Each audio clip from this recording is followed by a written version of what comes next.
Napakalaking issue na naman sa mga bashers na hindi kasama sa iisang sasakyan ang GM Fiang. Nagkaroon ng mall show ang mga ex-housemates ni Kuya sa Bataan. May mga kumakalat na photos ngayon kung saan magkasama sina GM at Fiang sa iisang sasakyan. Samantalang sina Kai, Rain, Jazz, GP, Jaren at ang Dungpat ay nasa iisang sasakyan din. Marami ang nagtanong bakit daw nakahiwalay sina GM at Fiang. Ayaw ba daw nitong makasama ang mga ex-housemates at gustong magsolo lang ang dalawa? Kanya-kanyang komento agad ang mga netizens sa mga ex-housemates ni Kuya.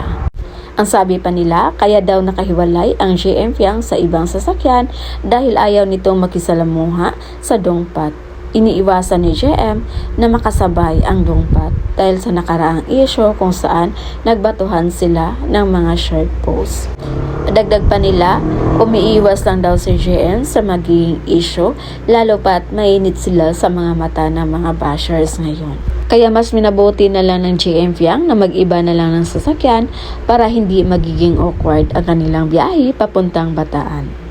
Pero meron naman mga nagsasabi, yung mga malalawak mag-isip na siguro nakahiwalay ang GM Fiang ay dahil puno na yung sasakyan nila.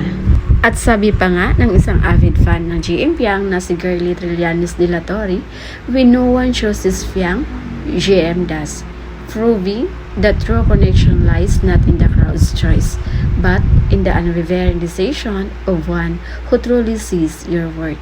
Sa loob pa lang ng bahay ni Kuya, si GM lang talaga ang pumipili kay Fiang. At kahit ako guys, napa-agree sa kanyang sinabi dahil totoo namang si GM yung laging nandyan kay Fiang. Si GM yung naiintindihan siya at hindi siya hinusgahan based lang sa kanyang pinapakita or mga naririnig sa ibang tao. So yun muna yung pa-update natin guys. And again, this is Vinlos TV. Thank you for watching. Am I really that much? Recognize